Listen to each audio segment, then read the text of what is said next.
So we're going to continue practicing deleting initial and final syllables off of two-syllable words. I want you to be practicing with me to get a little bit faster each time.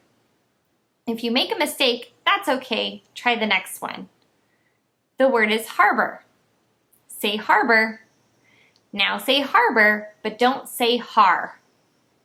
Burr. Say nimble. Say nimble, but don't say bull. Nim. Say actor. Now say actor, but don't say ack. Tur. Say parchment. Now say parchment, but don't say meant. Parch. Say kindly.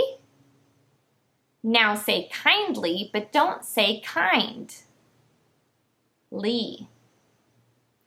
Say falter. Now say falter, but don't say tur. Fall.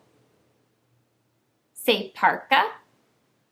Now say parka, but don't say par. Ka. Say molding. Now say molding, but don't say ding. Mole. Say camper. Now say camper, but don't say cam. Per. Say marshal. Now say marshal, but don't say shul. Mar. Great work.